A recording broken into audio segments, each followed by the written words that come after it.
Halo, selamat berjumpa lagi dengan saya, Hendra Gunawan, dalam seri Prakalkulus episode ke-6. Dalam episode ini saya akan membahas sifat kelengkapan bilangan real dan notasi interval. Jadi sebelumnya kita sudah membahas sifat aljabar dan sifat urutan bilangan real kan?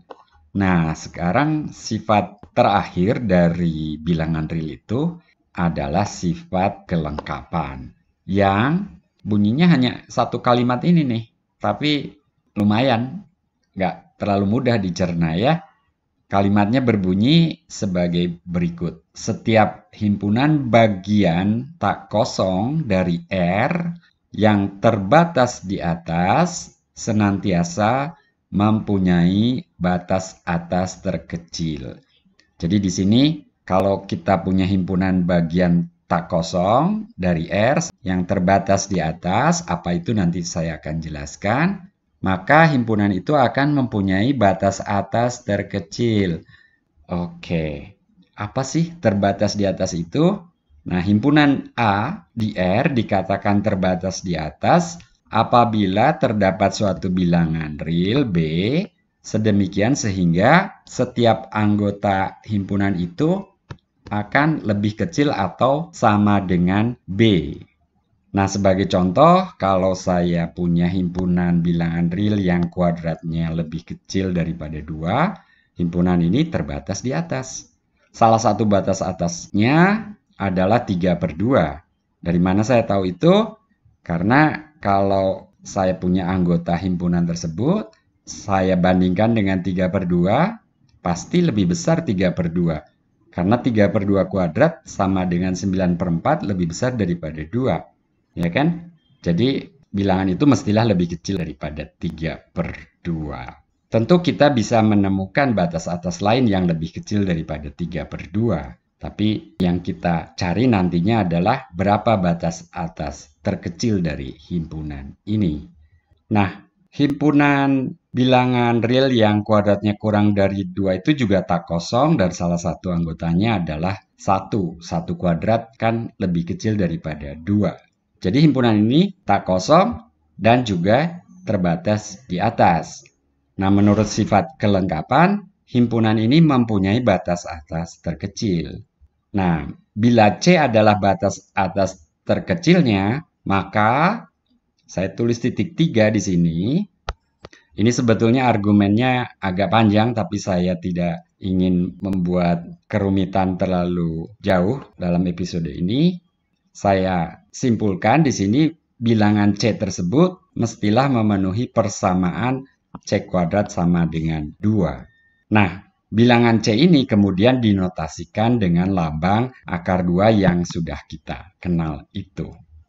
Jadi dengan sifat kelengkapan, kita nanti akan bertemu dengan bilangan-bilangan seperti akar 2, yang tak lain merupakan bilangan irasional.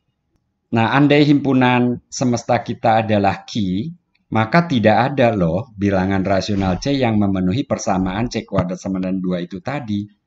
Jadi di Q himpunan yang sama, maaf ini harusnya Q, himpunan bilangan rasional Q yang kuadratnya lebih kecil daripada 2 itu terbatas di atas, tetapi tidak mempunyai batas atas terkecil.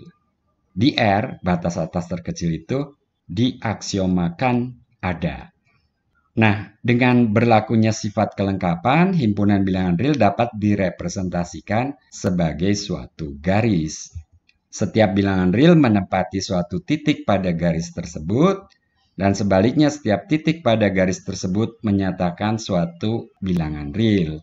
Jadi misalnya 0 ada di situ, 1 ada di situ, akar 2 mungkin ada di situ gitu ya, dan seterusnya. Nah, terakhir dalam episode ini saya ingin memperkenalkan notasi interval yang nantinya sering dipakai dalam menyatakan himpunan penyelesaian suatu pertaksamaan yang sudah saya bahas pula di episode sebelumnya. Jadi yang pertama notasi interval buka A, B. Jadi kalau digambar ini garis bilangan realnya, bayangkan interval itu di situ gitu ya. Jadi A suatu titik, B suatu titik, lalu bilangan X di antara A dan B. Digambarkan seperti itu. Kemudian interval setengah buka atau setengah tutup AB, B-nya ikut. Di sini kalau digambar, saya agak ke kanan, A di sini, B-nya ikut. Jadi kita gunakan kurung buka dan kurung siku juga pada gambar selangnya. Kemudian setengah tutup AB, A-nya ikut. Saya tidak akan gambarkan, Anda bisa coba buat gambarnya sendiri. Interval tutup A, B. Di sini kalau saya gambar A dan B ikut. Gitu ya. Jadi interval tersebut. Kemudian interval A tahingga, jadi ini setengah garis sebetulnya. Jadi kalau A di sini, maka ini semua bilangan yang lebih besar daripada A. Ya. Kemudian A-nya ikut, itu interval tutup A tahingga. Tidak saya gambar. Lalu interval buka min tahingga, B. Bayangkan B di sini, lalu semua bilangan yang lebih kecil daripada B. Ingat simbol tahingga dan min tahingga sendiri bukan bilangan, jadi tidak tergambar di garis bilangan itu ya. Jadi itu hanya simbol aja. Lalu yang terakhir adalah R sendiri. Jadi R sendiri kadang dinyatakan sebagai interval min tahingga, tahingga begitu ya. Oke, sampai di sini dulu episode ke-6 ini. Dalam episode selanjutnya saya akan membahas pertaksamaan yang mengandung nilai mutlak dan bagaimana menyelesaikan pertaksamaan tersebut. Salam.